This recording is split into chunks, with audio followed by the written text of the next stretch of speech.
નમસ્તે મિત્રો, આપ સૌનું સ્વાગત છે આપણી ચેનલ ભક્તિ રાસમાં। મિત્રો, આજે આપણે વિષ્ણુ સહસ્ત્રનો પાઠ જાણીશું અને તેનું મહત્વ શું છે તે જાણીશું।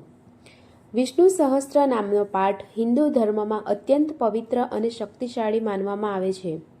આ સ્ત્રોતમાં ભગવાન વિષ્ણુના 1000 નામોનો ઉલ્લેખ પણ થાય છે, જે ભક્તિને ખૂબ મજબૂત બનાવે છે અને જીવનમાં શાંતિ લાવે છે।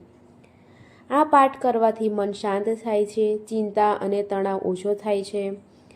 ધર્મગ્રંથ મુજબ નિયમિત પાઠથી ભૂતકાળના પાપો ધીમે ધીમે નાશ પામે છે।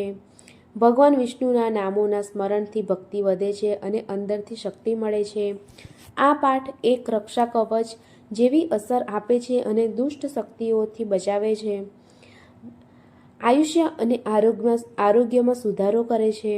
ઘણા લોકો અનુભવ કરે છે કે આ પાઠ જીવનમાં સફળતા અને આર્થિક સ્થિરતા લાવે છે।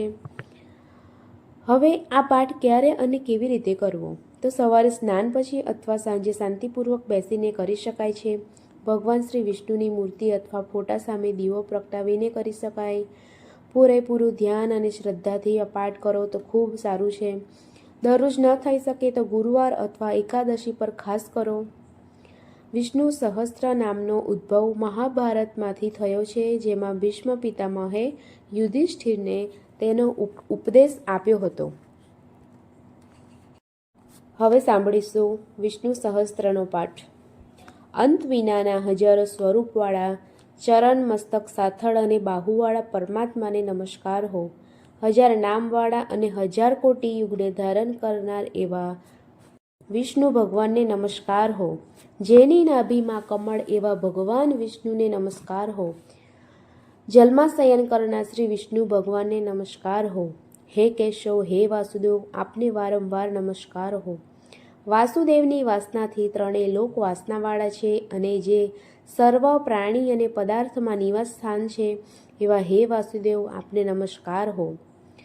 બ્રહ્મ સ્વરૂપ અને મા ગૌ બ્રહ્મણનો હિત કરનાર એવા દેવને નમસ્કાર હો। જગતનું હિત કરનાર શ્રી કૃષ્ણને નમસ્કાર હો।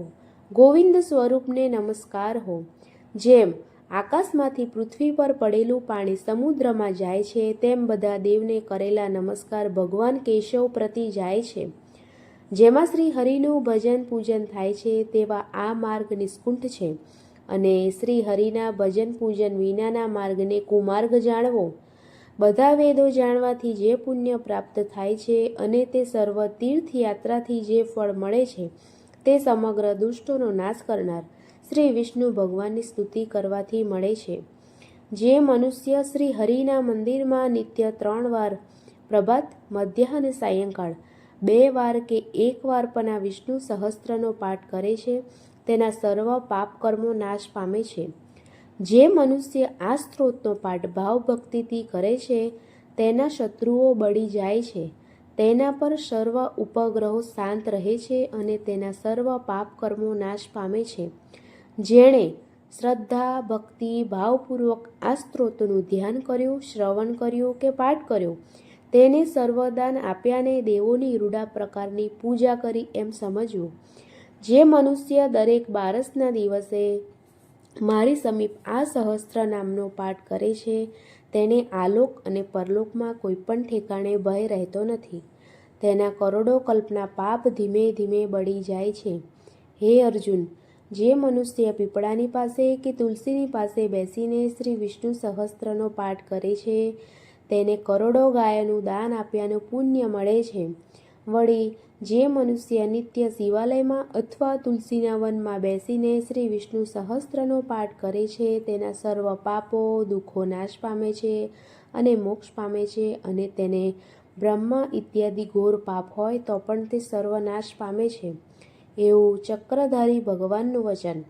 ઇતિ શ્રી જન્મ મહાભારત ભીષ્મ યુધિષ્ઠિર સંવાદે શ્રી વિષ્ણુ દિવ્ય સહસ્ત્ર નામ સંપૂર્ણ। શ્રી કૃષ્ણ પ્રણામસ્તુ। મિત્રો, તો આ હતો વિષ્ણુ સહસ્ત્રનો ટૂંકમાં પાઠ। મિત્રો, જો તમને આ વિડીયો પસંદ આવ્યો હોય તો લાઈક કરો, શેર કરો અને સબસ્ક્રાઈબ કરવાનું ન ભૂલશો। જય માતાજી, જય શ્રી રામ।